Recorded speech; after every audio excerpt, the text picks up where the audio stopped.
Tolerar o nazismo? Tinha que ter o partido nazista. 2022, até quando? Pô. O cara já saiu do podcast. Mas a questão é mais profunda. Convido você para reflexão. Bora?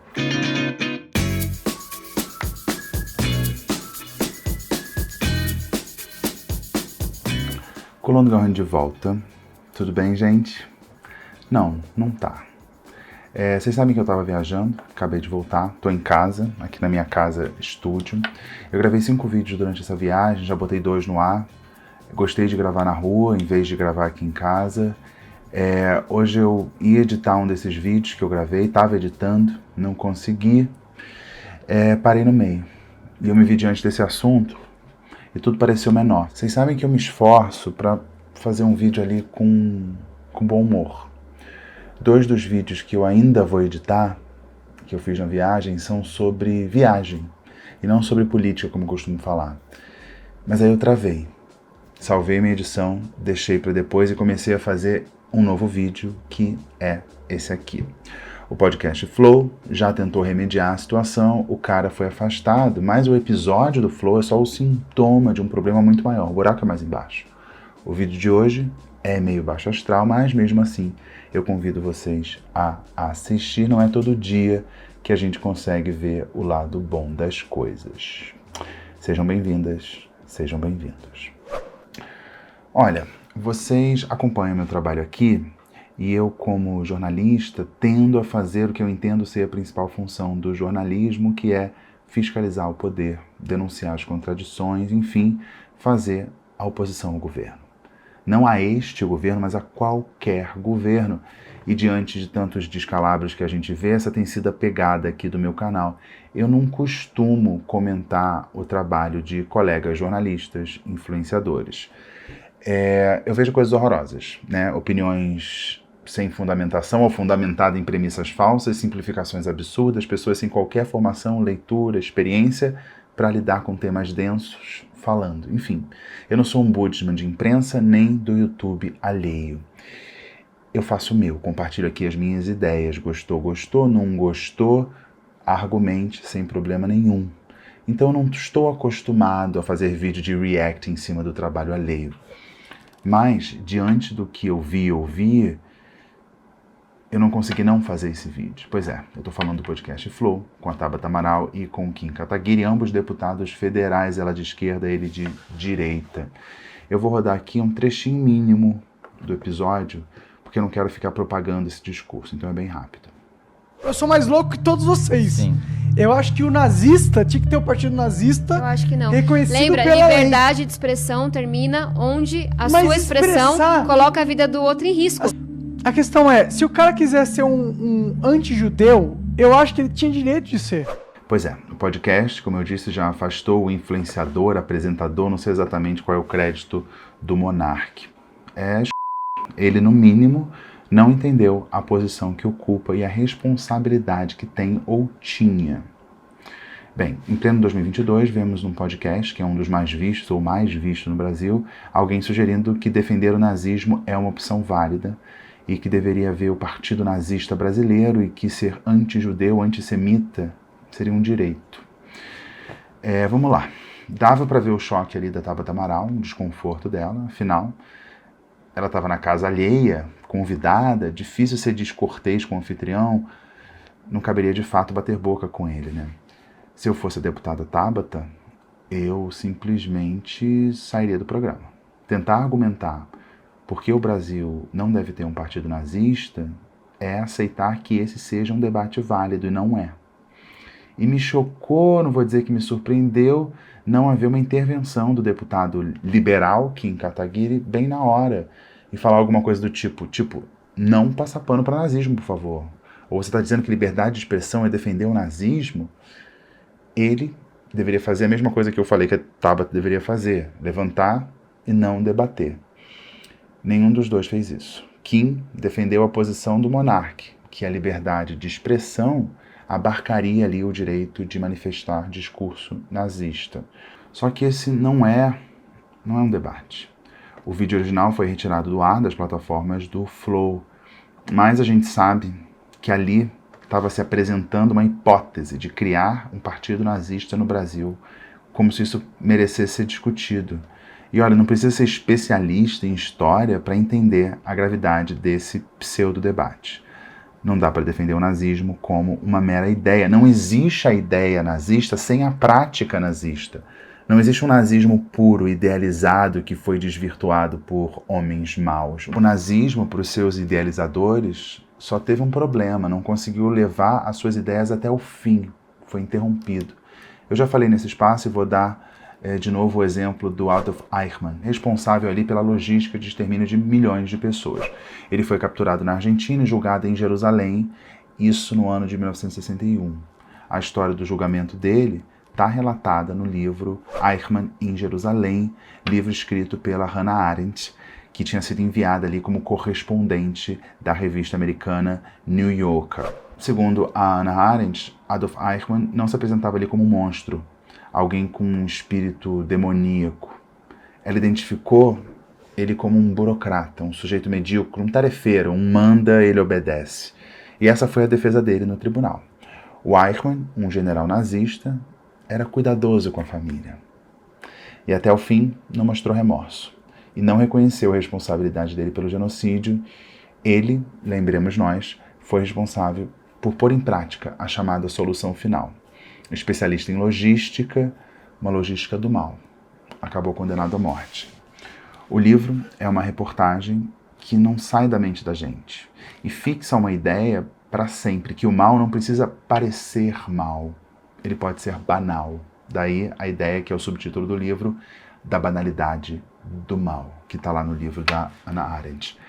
O nazismo não era outra coisa senão isso. O genocídio não era uma consequência, um efeito colateral, um mal secundário provocado pelo nazismo. O nazismo dependia do genocídio. A limpeza étnica, e não só étnica, depois eu falo um pouco disso, mas a limpeza étnica era parte da ideia. De novo, não existe um nazismo original, puro, que foi desvirtuado. Nazismo pressupõe a eliminação de pessoas, não só de dissidentes políticos, como outros regimes já fizeram na história, não de pessoas aleatórias, mas de comunidades inteiras com características específicas que as uniam. Pessoas eram mortas pelo que eram, pelo que não podiam deixar de ser. Para os nazistas, judeu era raça, uma raça a ser eliminada. E olha, esse vídeo aqui tem uma profundidade de um pires, porque nada disso que eu falei até agora vai além do óbvio, qualquer adulto deveria saber isso. Eu li muito sobre Segunda Guerra e nazismo quando eu era mais jovem. Eu queria entender como o ódio, o racismo e o extermínio poderiam chegar a ser uma política de Estado. Eu ainda não encontro explicação para isso. Eu gosto de tentar entender temas complexos por meio de pequenas histórias, pequenos recortes da história. Falando de nazismo, vou contar um pouco da minha visita ao memorial que virou o que foi o campo de concentração de Auschwitz, na Polônia. É o museu mais silencioso que eu já visitei na vida. Você só ouve as pessoas assim chorando, você vê, né, aquela situação. O museu acaba com a ideia, na qual muita gente ainda acredita, de que era só um campo de concentração, como eu falei. Não era só um campo de concentração, era um campo de extermínio. Uma minoria ia para os trabalhos forçados, por exemplo. A grande maioria chegava lá de trem e era encaminhada direto para a câmara de gás, para morrer, com uma logística bem afinada para que as câmaras dessem conta daquele carregamento humano que desembarcava ali. Eu me lembro da guia do museu falando, por exemplo, que as pessoas morriam na câmara de gás e os corpos delas iam para covas coletivas ou para serem incinerados. E quem fazia esse trabalho de transporte dos corpos? Os nazistas? Não. Os prisioneiros. Prisioneiros maltratados, torturados, desnutridos, enterrando, por exemplo, os seus semelhantes. Outro dado perverso, que até o fim, por exemplo, muitas pessoas achavam que a câmara era um local de um banho coletivo e que depois do banho elas pegariam de volta suas bagagens. Sim, elas chegavam ao campo de concentração com malas, dentro o que elas conseguiam ali juntar antes de terem entrado no trem. Nas malas, e isso está no museu, as pessoas anotavam os nomes delas para que pudessem encontrar seus pertences depois do banho. Sabemos hoje que elas jamais veriam suas malas, e aquelas malas passavam a ser propriedade do regime nazista. Roupas, talheres de prata, dentes de ouro, tudo era confiscado. E olha, um pouco mais de sadismo. Antes de entrar no banho, elas tinham a cabeça raspada e o cabelo dessas pessoas virava propriedade do regime. Eu falei que ia falar da parte pelo todo e acabei me perdendo aqui, mas olha esse exemplo que eu acho que é um horror, que revela um horror sistêmico, pensado, estudado, orçado e executado. Dentro da câmara de gás, você tinha chuveiros. E esses chuveiros não estavam ligados a qualquer tubulação. E o gás, ao contrário do que muita gente pensa, não saía do chuveiro. Eram chuveiros cenográficos. Ou seja, até o fim, se mantinha ali uma farsa para as futuras vítimas de que aquilo era um banho. Por que eu falo que esse é um horror, que simboliza um horror maior e sistêmico? Pensa comigo. Alguém projetou aquilo, alguém orçou aquilo, alguém comprou aquele chuveiro, alguém instalou aquilo ali, mas em nenhum momento, nas planilhas, nos projetos, nos orçamentos, nunca houve a previsão de instalação de tubulação ou passagem de água. Quantas pessoas passaram por esse processo? Quantos burocratas participaram dessas decisões? Quantos engenheiros, quantos arquitetos, quantos empreiteiros, quantos militares? Quantas pessoas meramente obedecendo a ordens, sabendo que aquilo jamais seria um banheiro com chuveiro coletivo para prisioneiros? Um chuveiro falso diz muito sobre a perversidade do regime nazista. E isso é um exemplo de um dos muitos campos de concentração mais emblemático deles, né? Auschwitz colado a Birkenau. E mais uma vez reforça a ideia que esse não é um desvirtuamento do nazismo, esse é o nazismo. O nazismo precisa do genocídio. Obviamente um vídeo aqui no YouTube é incapaz de dar a dimensão desse horror. Estou só citando exemplo. Você tem uma vasta documentação sobre isso, né? Livros, relatos, filmes. Não tem como alguém dizer que não sabe que nazismo é algo ruim. Não dá, não há como alegar esse desconhecimento. A comunidade judaica faz um trabalho muito bom, belíssimo, de preservação da memória. Visitar um museu que trate dessa história é se emocionar e é tomar ciência da gravidade que é negar ou relativizar tudo isso. Ou, como no caso do podcast, é achar que é uma opinião válida. Não é. Eu falei de Auschwitz, eu visitei também outro campo de concentração na Alemanha, perto de Berlim. No centro de Berlim você tem um memorial muito bonito. Muita gente não entende a solenidade daquilo ali, fica fazendo fotos pro Instagram, sorrindo. Não faz muito sentido, uma puta ignorância. E ainda em Berlim tem um museu judaico também, que é muito interessante. Tristemente interessante. Ele conta a história para todos os tipos de público. Se você é um estudioso, você vai saber mais.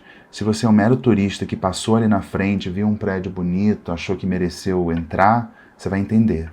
Se você é uma criança, você vai se conscientizar. Outro museu, o Yad Vashem, em Jerusalém, conta essa história também de forma brilhante. E você descobre que o que você achava que era horroroso é ainda pior. É muito tocante.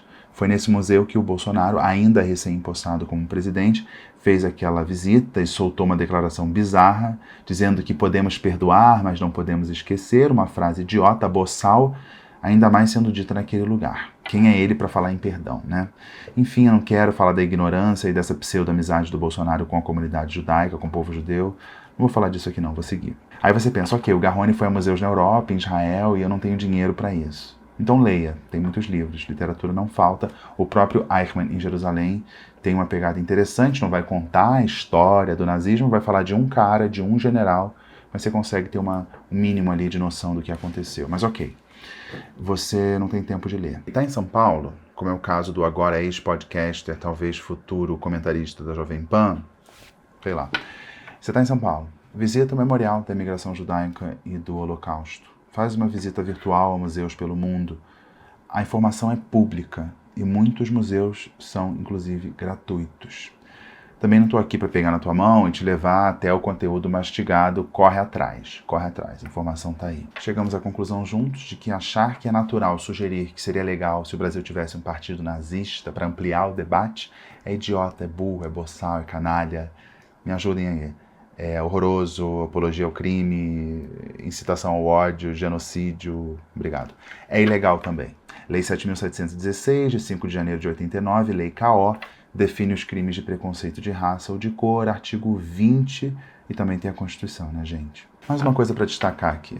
No podcast, 2 deputados federais estavam à mesa. Tabata, ali meio atordoada, tentando rebater, tentando argumentar, e o Kim impávido, como se aquilo fosse um debate semelhante a um debate sobre se a Petrobras deveria ser privatizada ou não. Aliás, eu acho que ele ficaria mais indignado se esse fosse o debate. Ele até gravou um vídeo se explicando, dizendo que ele defende que se jogue luz no debate, não pode esconder a existência do nazismo, e cita que judeus na Alemanha defenderam até a publicação do livro Mein Kampf, Minha Luta, do Hitler, como forma ali de elucidar. E ele disse também que é super pró-Israel ali na condução do trabalho dele no parlamento brasileiro. Ok, só que a hipótese apresentada pelo podcaster não era jogar luz. Os memoriais, os museus judaicos pelo mundo fazem isso. A hipótese do podcaster foi termos um partido nazista no Brasil. Imagina essa ideia sendo defendida na Alemanha. A história nos ensina, e o nazismo é um exemplo disso, que o discurso de ódio correndo solto pode virar majoritário. E aí tudo bem, né? Imagina se a maioria da população for convencida de que campo de concentração é uma coisa legal. Ok? Tá tranquilo? Não, deputado. Não tá tranquilo. Deveria ser uma espécie de padrão de comportamento se recusar a debater, sair da mesa, porque não tem debate. Ninguém deveria ter ficado até o fim do programa. Mas vamos trabalhar com a presunção de boa-fé de suas excelências, de que eles ficaram tão chocados com a fala do ex-podcaster que eles congelaram na cadeira e não conseguiram fazer nada. Eu que sou jornalista, se fosse assessor deles, eu falar, entrar no estúdio e falar, Tabata, bora, acabou, bora, Kim, partiu. O debate não foi interrompido. O Procurador-Geral da República, Augusto Aras, determinou a abertura de inquérito para apurar suposta prática de crime de apologia ao nazismo pelo deputado federal Kim Kataguiri, do DEM, de São Paulo, e também pelo Monark. Eu pensei que o Aras estava ali hibernando santa seletividade, né? Enfim, foi o assunto nas redes sociais. O comercial, digamos assim, pesou sobre o podcast, mas ainda acho que não teve um entendimento real da gravidade. Essa não é uma questão de cancelamento online. O buraco é mais embaixo, muito mais. As marcas, claro, não querem ver seu nome ali associado de alguma forma a alguém que acha que o pensamento nazista é legítimo para debate. O flow estaria acabado. Quem ia sentar e debater daqui para frente ali? O flow vinha seduzindo muitos convidados por conta da visibilidade, né? Os convidados acabavam sucumbindo à chance de ser vistos ali por uma audiência imensa, mesmo depois de o próprio Monark ter relativizado o racismo e dizendo que o racismo era talvez uma opinião válida. Mas na era dos views vale tudo. Sérgio Moro, por exemplo, defensor da guerra às drogas, da repressão às drogas, topou falar enquanto o então podcaster fumava maconha na frente dele. Eu não teria problema em ver alguém fumando maconha na minha frente. Mas para Moro, que condena as drogas, bem, ele topou. E ficou lá falando corrupção, corrupção, corrupção, enquanto sentia cheiro de maconha. Hipocrisia que fala, né? Como eu disse, o comercial pesou. O cara foi chutado do flow. Fizeram até um programa extraordinário com um especialista e o Monark ali do lado ouvindo o óbvio, né? Não se pode relativizar o nazismo. Antes, ele tinha feito uns stories se desculpando e errou de novo. Eu errei, a verdade é essa. Eu tava muito bêbado. Eu peço perdão, tá ligado? Pela minha insensibilidade. Eu falei de uma forma muito insensível com a comunidade judaica. Tava bêbado. Talvez isso seja uma espécie de atenuante num eventual processo, sei lá, ou numa eventual contratação por outro meio de comunicação. Não sei.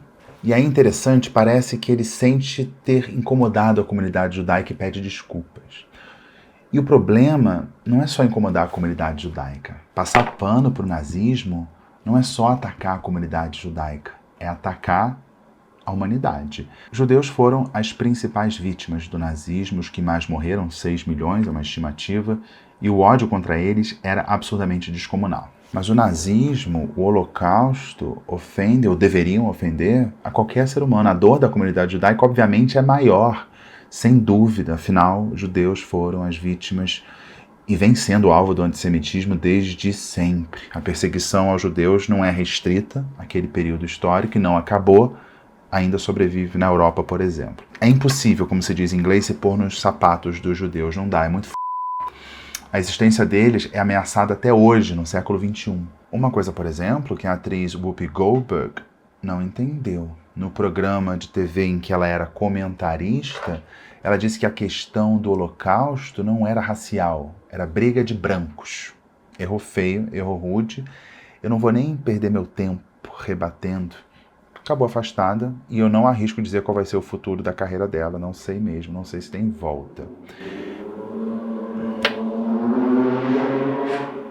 Eu queria também destacar outros grupos que foram perseguidos pelo nazismo. Os Roma, nesse caso também uma perseguição de cunho étnico-racial. Houve outras perseguições contra pessoas com deficiência, dissidentes políticos, homossexuais, etc. Eu lembro, inclusive, uma vez em Nova York, quando eu visitei o Museu da Herança Judaica, que fica no sul de Manhattan. Lá no Museu Judaico, eu fui a uma exposição que tratava justamente da perseguição de homossexuais pelo nazismo. Eles eram vistos como uma degeneração, eles enfraqueciam a sociedade, comprometiam o crescimento da população, diziam os nazistas.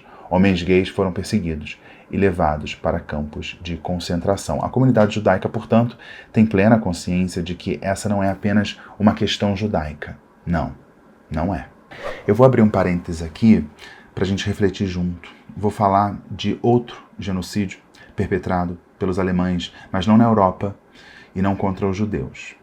Eu acho que eu já até mencionei aqui em outras colunas, eu não lembro, desculpa a memória.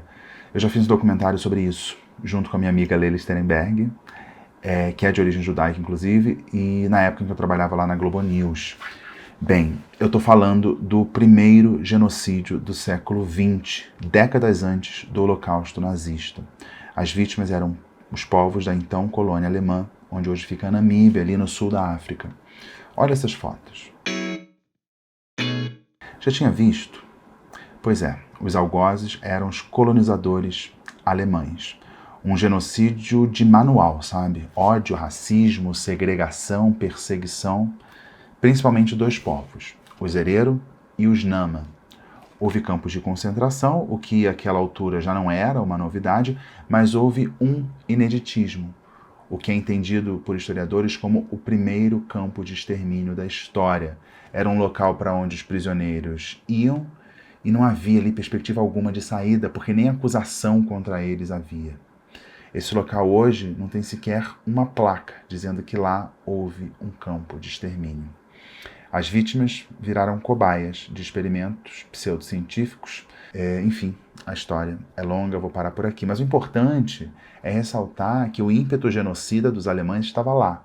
O racismo estava lá, a eugenia estava lá. No nazismo, aquilo foi transportado para a Europa e aquele assassinato em massa na África ganhou uma escala industrial. O mundo ignorou o genocídio na África e passou anos ignorando o genocídio da Segunda Guerra. Na África, havia uma espécie de ovo da serpente de um mal em escala fordista que seria executado pelo nazismo em solo europeu. Se o mundo tivesse indignado com o genocídio do povo Herero e do povo Nama, talvez a gente pudesse ter evitado o Holocausto nazista. Talvez eu esteja sendo muito poliana, mas para mim é isso. O genocídio não é uma questão só do grupo que sofre com assassinato em massa. A dor deles é deles, sem dúvida. Mas é um problema de todos nós. Não à toa, depois do Holocausto nazista, a comunidade internacional, absolutamente envergonhada, confeccionou a Convenção para Prevenção e Repressão do Crime de Genocídio. E está lá no preâmbulo, né? Genocídio é um crime contra o direito internacional, contrário ao espírito das Nações Unidas e que o mundo civilizado condena. Condenar o genocídio é um dever de todos nós. Fecha parênteses. Eu falo, tento não me perder, então vamos lá, vamos voltar. Monarque. É importante dizer que não importa de onde o monarca veio, qual é a formação, se ele teve acesso ao estudo ou, sei lá, não importa. O monarca tinha um microfone poderoso. Ele fazia o podcast chapado ou bêbado, direito dele. Mas ele segue sendo responsável pelos atos dele. Aqui no meu canal, por exemplo, eu falo o que eu penso. Tenho um compromisso com a minha audiência, obrigado. Tenho um compromisso com a minha consciência e com as leis. E é curioso que isso independe do tamanho do público. Vocês me conhecem um pouco, né? Eu trabalhei 15 anos na Globo News, nas mais diversas funções, desde estagiário até editor-chefe. Trabalhei uns 2 anos no My News, em várias funções também, e comecei o meu canal aqui sozinho do zero. Aqui, vocês sabem, é One Man Show. Meu primeiro vídeo, por exemplo, não teve nem 1000 views, né? Mas não importa, não importa. Eu sou responsável pelo que eu falo, pelas minhas opiniões. Se eu der uma informação errada, eu sou obrigado a corrigir. Eu não posso incitar ódio, espalhar fake news, passar pano para genocida. O monarca não pode alegar desconhecimento. Quando o dinheiro do patrocínio começou a pingar, ele deve ter achado ótimo, né? Mas não entendeu que com isso viria uma responsabilidade maior. Aparentemente, ele não reconheceu a própria ignorância e não contratou uma assessoria que pudesse fazer um treinamento com ele. Ele é descontraído, né? Bebe, fuma maconha, mas ele é, ou pelo menos era, um comunicador. E não precisa ser um erudito para saber que com grandes poderes, e o microfone é um poder, vem grandes responsabilidades. A frase é do tio do Homem-Aranha, né? E desse universo dos quadrinhos, pelo menos, ele deve conhecer alguma coisa. O Holocausto é uma das chagas do século XX. O antissemitismo é um vírus nocivo e centenário que não foi eliminado. E chega o monarca, ele não entende. Ele quer polemizar, quer dar a opinião dele contra-consensual, mas para isso tem que ter muita bala na agulha, tem que estudar muito.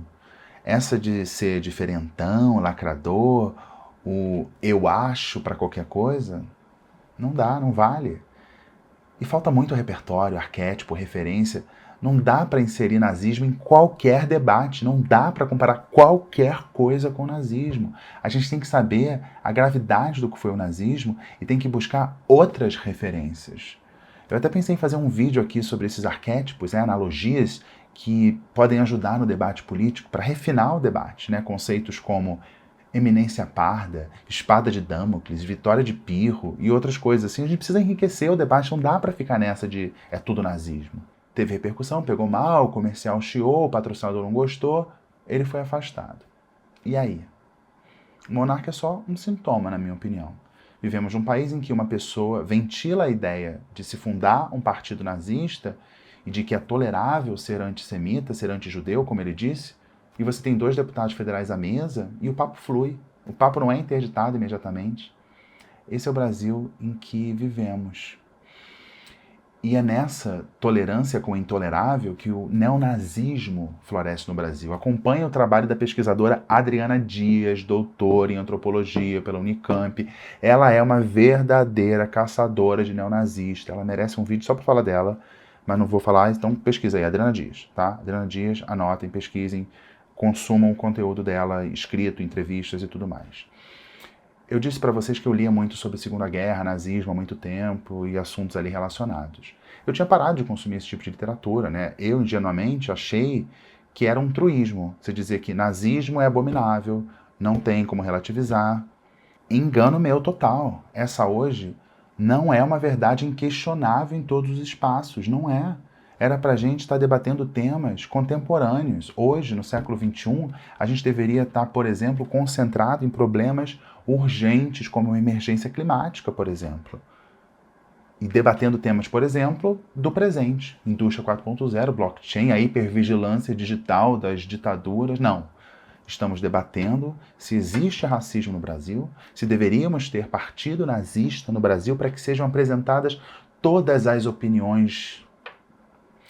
Ou ainda, e aí eu vou rodar umas imagens que eu fiz vindo aqui para casa, gente fechando a Avenida Paulista, defendendo o direito de não se vacinar.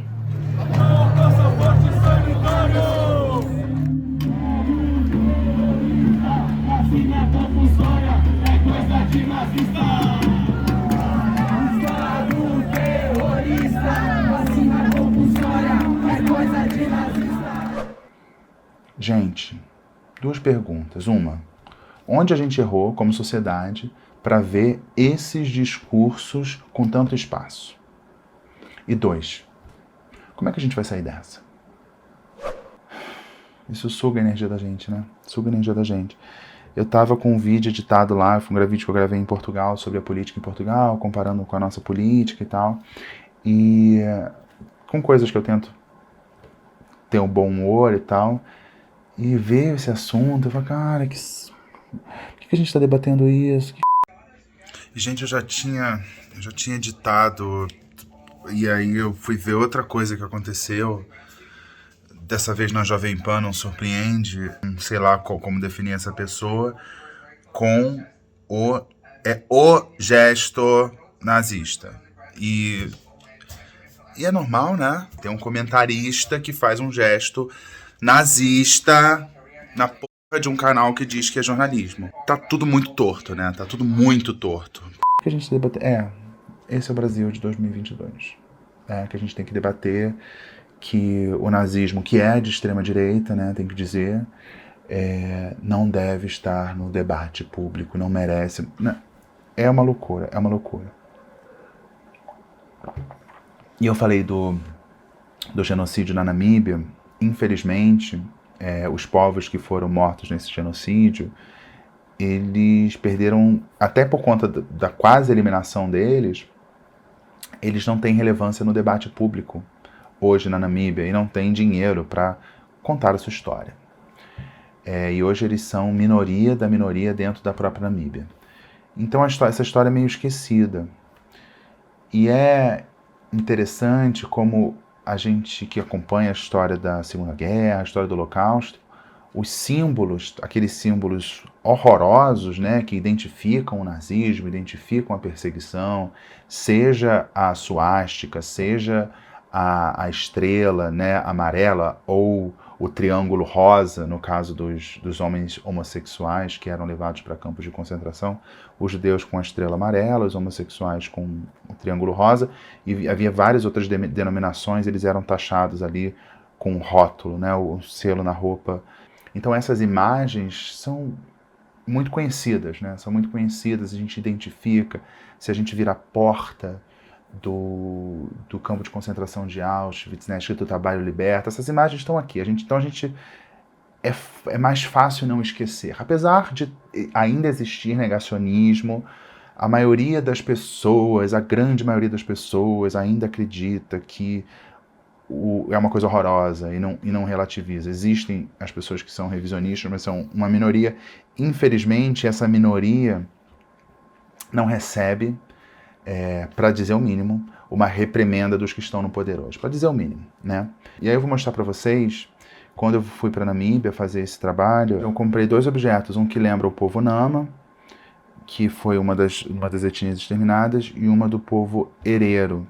Eu vou pegar aqui uma que é do povo Herero, que é muito bonito, e hoje é um povo que é uma minoria étnica na Namíbia, mas eles tentam contar essa história, não deixar que esqueçam, mas infelizmente é um trabalho muito difícil, sem grana, não tem nenhum museu ainda, é uma loucura, é uma história muito esquecida, e hoje na Namíbia você tem covas coletivas com ossos à mostra, existe isso lá, mas é uma coisa que não está no radar. Então eu vou pegar aqui para mostrar para vocês.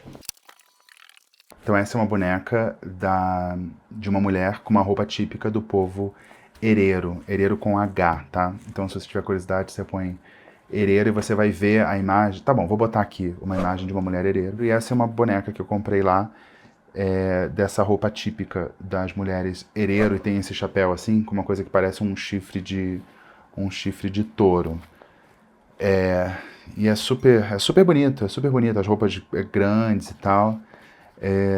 Eu pude conversar com essas pessoas que têm esses relatos ainda muito presentes, né? Principalmente os mais velhos. Então isso aqui é uma lembrança, aquela ideia de não vamos esquecer disso. Ter isso em casa me faz lembrar desse trabalho importante que eu fiz na minha vida, mas também dessa história, que está ligada a uma das principais chagas, ou talvez a principal chaga do século XX. E no início do século XX, uma quantidade gigantesca da população herero, e ainda sobrevive de alguma forma, e na arte você consegue tornar essa comunidade presente.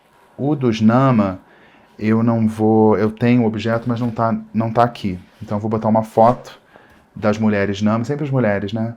As mulheres Nama que tem um lencinho típico, que elas põem na cabeça, assim, e elas têm uma língua, a língua Nama. Nama é no Ocidente, né? Assim, digamos, no Ocidente. E que é uma língua com estalos, então tem então Nama, por exemplo, que se traduz como N-A-M-A, então seria Nama, lá eles falam tipo Nama, Nama. Só que isso é um dos 5 estalos que estão na pronúncia deles. Então tem 5 jeitos de estalar a língua para produzir fonema. É uma coisa muito, muito louca. É muito louca e muito interessante, muito rica. Uma comunidade que também foi quase exterminada. Então essa aqui é a representante do povo hereiro que foi vítima do primeiro genocídio do século XX, perpetrado pelos colonizadores alemães na atual Namíbia. Cara, eu tô muito baixo astral. É porque eu fiquei realmente incomodado com esse assunto. Fiquei realmente incomodado. Eu ia fazer o vídeo que eu gravei em Portugal, da eleição em Portugal. Semana que vem eu acho que vai entrar, mas eu tô realmente incomodado. Quem chega na minha casa, vê uma boneca bonitinha, não entende que não é uma boneca. Não é uma boneca. É uma história. De um momento histórico importante da humanidade que foi possivelmente o embrião de uma coisa muito pior. Então, é isso. Sempre tem uma história, né? Bem, o 4 Quartos vai voltar, tá bom? Que é aquele programa que eu faço com os meus amigos, ao vivo, quinta-feira, 8h30. Voltamos, estávamos de férias. Debate, esse assunto provavelmente vai estar lá no 4 Quartos também. Assista ao vivo, é melhor porque você manda comentários. Colonia de Francisco, não sei, gente. Não sei, porque o Francisco... Você sabe que o Francisco tem um bom humor, mas acho que não dá. Como é que eu vou... Não sei como é que o Francisco vai lidar com isso. Não sei nem se vai ter Colonia de Francisco, tá? Não sei. Coluna Carrone fica por aqui. A gente se vê. Voltei, tá? Eu vou publicar vídeos da viagem, mas voltei, tá bom? Se alguém me encontrar aí na rua, pode dar oi. Se inscreva no canal, me ajuda. Tô chegando ali na marquinha, vocês estão vendo, olha a marquinha aqui de quantos seguidores tem, vocês vão ver. Tô chegando num canal estritamente orgânico, só eu fazendo um negócio aqui que eu acredito, tô aqui e tem gente me assistindo. Obrigado por assistir, tá bom? É isso, tá bom? Um beijo. Tchau, até a próxima.